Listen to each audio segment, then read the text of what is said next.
चाणक्य नीति के अनुसार जो पुरुष ईमानदार होता है और अपनी पत्नी या प्रेमिका से कोई बात नहीं छुपाता और बहुत ही शांत सरल स्वभाव का हो तो ऐसे पुरुषों को महिलाएं ज्यादा पसंद करती हैं। साथ ही ऐसे पुरुषों का साथ अपना रिश्ता बनाए रखने की पूरी कोशिश करती हैं। महिलाएं चाहती है कि उनका जीवन साथी उनकी बातों को अच्छे से सुने और उन्हें तवज्जो भी दे। महिलाओं को अच्छा लगता है जब उनका जीवन साथी उनकी छोटी छोटी बातों को बड़े ध्यान से सुनता है। ऐसे लोगों को महिलाएं आसानी से अपना दिल दे बैठती हैं। आचार्य चाणक्य के अनुसार महिलाएं जब भी अपना जीवन साथी चुनती है तो वह उसकी सूरत से ज्यादा उसकी सीरत पर ध्यान देती हैं। वह पुरुषों के मन से आकर्षित होती हैं।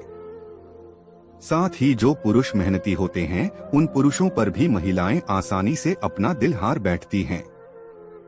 महिलाओं को ऐसे पुरुष भी बहुत आकर्षित करते हैं जिनका स्वभाव काफी सरल हो। शांत और सुलझे हुए व्यक्तियों को महिलाएं जल्दी अपना दिल हार बैठती हैं। आचार्य चाणक्य कहते हैं कि जो पुरुष शांत स्वभाव का हो और जिसकी बोली सौम्य हो ऐसे पुरुषों पर महिलाएं जल्द फिदा हो जाती हैं। चाणक्य नीति के अनुसार शांत महिला को लक्ष्मी का रूप माना जाता है। ऐसे में अगर किसी पुरुष के जीवन में शांत चित्त वाली महिला पत्नी बनकर आए तो वह न केवल घर को संवार देती है बल्कि परिवार में एका और सुख शांति भी बनाए रखती है, जिससे उस परिवार को तरक्की करते देर नहीं लगती। आचार्य चाणक्य के अनुसार अगर कोई शिक्षित, गुणवान और संस्कारी महिला पत्नी बनकर किसी जीवन में आए तो वह हर एक परिस्थिति में परिवार की मददगार बन जाती है। ऐसी महिलाएं न केवल आत्मविश्वास से भरपूर होती हैं बल्कि बड़े फैसले भी निडरता से लेती है। आचार्य चाणक्य के अनुसार ऐसी मृदुभाषी महिला से शादी करने वाला पुरुष हमेशा खुशहाल जिंदगी जीता है। इस प्रकार की महिलाएं खुद तो समाज में सम्मान पाती ही हैं, साथ ही अपने मायके और ससुराल की प्रतिष्ठा भी बढ़ा देती हैं। आचार्य चाणक्य के अनुसार जो महिलाएं परिस्थितियों के अनुसार अपनी इच्छाओं को मोड़ना जानती हैं, वे श्रेष्ठ पत्नी साबित होती हैं। ऐसी महिलाएं अपने पति और परिवार को अच्छे कार्य करने और सत्मार्ग पर चलने के लिए प्रेरित करती हैं। उनकी सीमित इच्छाओं की वजह से परिवार भी कभी आर्थिक संकट में नहीं फंसता, जिसका फायदा पूरे घर को मिलता है। चाणक्य बताते हैं कि स्त्रीणा दिवगुण आहारो यानी महिलाओं को पुरुषों के मुकाबले ज्यादा भूख लगती है, वो खाने के मामले में पुरुषों से आगे रहती हैं। चाणक्य के मुताबिक महिलाओं को पुरुषों के मुकाबले दोगुना ज्यादा भूख लगती है। शरीर की बनावट और उसके लिए कैलोरी की जरूरत को देखें तो भी महिलाओं ज्यादा ऊर्जा की जरूरत होती है। ऐसे में महिलाओं का ज्यादा खाना जरूरी भी हो जाता है। चाणक्य ने कहा है कि महिलाएं पुरुषों के अपेक्षा ज्यादा चालाक होती हैं, उनके अंदर पुरुषों के मुकाबले ज्यादा समझदारी होती है। महिलाएं जीवन में आने वाली परेशानियों को अपनी बुद्धिमानी से आसानी से पार कर लेती हैं। यह स्टोरी शुरू होती है जब मैं घर से गुस्से में बड़बड़ाते हुए निकल आया था और बस स्टैंड की तरफ आगे बढ़ने लगा। मैं मन ही मन बड़बड़ा रहा था, पता नहीं कितने पैसे छुपा के रखे हैं, लेकिन मेरे लिए एक बाइक नहीं ले सकते। अब मैं यहाँ से चला जाऊंगा और तब तक वापस नहीं आऊंगा जब तक मैं खुद के पैसों से बाइक नहीं खरीद लेता। इतना सोच ही रहा था तभी मेरे पैर में मुझे कुछ चुभने का एहसास हुआ।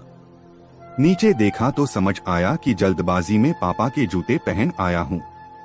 उन जूतों में कील उभरी हुई थी जो मेरे पैर में बार बार घाव किए जा रही थी, लेकिन उस समय गुस्सा अधिक था तो मैं बड़बड़ाते हुए आगे बढ़ गया।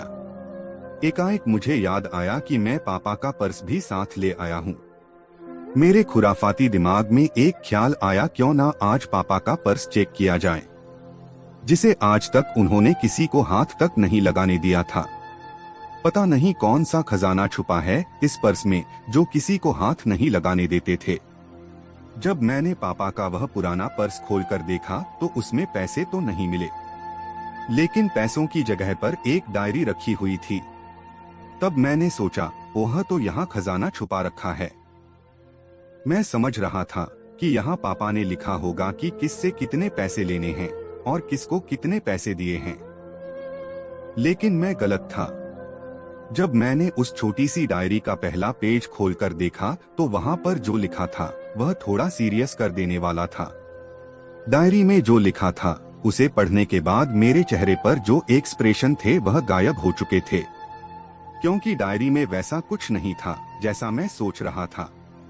वहां पर उन पैसों का हिसाब लिखा हुआ था जो अलग अलग कामों के लिए अलग अलग लोगों से उधार लिए गए थे। उस लिस्ट में कंप्यूटर के नाम पर भी पैसे लिए गए थे। कुछ यूं लिखा था, 50,000 बेटे के कंप्यूटर के लिए। यह वही कंप्यूटर था जिसे मैं आज तक यूज कर रहा हूं। लेकिन मुझे यह पता नहीं था उस कंप्यूटर को खरीदने के लिए पैसे कहां से आए थे। लेकिन आज पता चल रहा था। मुझे आज भी याद है जब मैंने पहली बार कैमरे के लिए जिद की थी, जो मेरे पापा ने मुझे 2 हफ्ते बाद मेरे बर्थडे पर लाकर दिया था, जिसे देखकर मैं बहुत खुश हुआ था। और मुझे खुश देखकर मुझसे कहीं ज्यादा अगर कोई खुश था तो वह थे पापा। अब मेरे चेहरे से गुस्सा एकदम गायब हो चुका था। जब मैंने आगे का पन्ना पलटा तो वहां पर कुछ विशेष इच्छाएं लिखी हुई थी। पहली जो विश थी उसमें जो लिखा हुआ था, अच्छे जूते पहनना। यह बात मेरी कुछ समझ नहीं आई। तभी मेरा पाँव अचानक सड़क पर भरे हुए पानी पर जा पड़ा और तभी मेरे पाँव में कुछ गीलीपन होने का एहसास हुआ।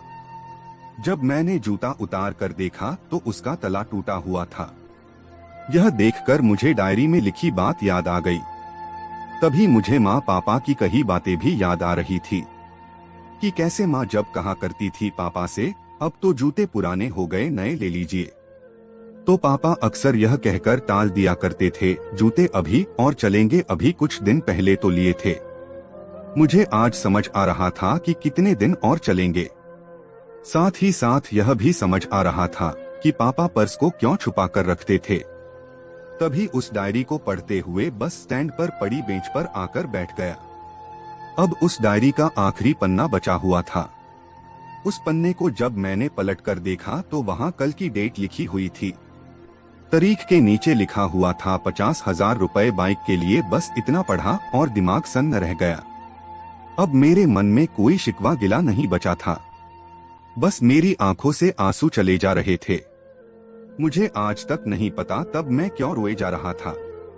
अब मैं जल्दी से घर की तरफ भागा, लेकिन जूतों की वह कील पाँव में अब तक घाव बनाने में कामयाब हो चुकी थी।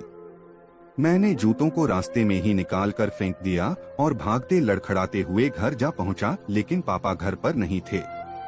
मैं समझ गया वह कहाँ थे। मैं सीधा पास वाली बाइक एजेंसी की तरफ भागा। पता नहीं आज कहां से इतनी ताकत आ गई थी कि मैं भागते हुए थक नहीं रहा था, और वह भी बिना जूतों के नंगे पैर। जैसे तैसे मैं बाइक एजेंसी पर पहुंचा। पापा वही थे। मैंने पापा को दौड़कर गले लगा लिया और मेरी आंखों से आंसू रुकने का नाम ही नहीं ले रहे थे। पापा को समझ नहीं पा रहे थे आखिर हो क्या रहा है, मैं क्यों रो रहा हूँ। मैंने पापा से कहा, पापा मुझे मोटरसाइकिल नहीं चाहिए, आप अपने लिए जूते ले लीजिए। अब आज से मैं जो भी करूँगा अपनी मेहनत से अपने बलबूते पर पढ़कर करूँगा।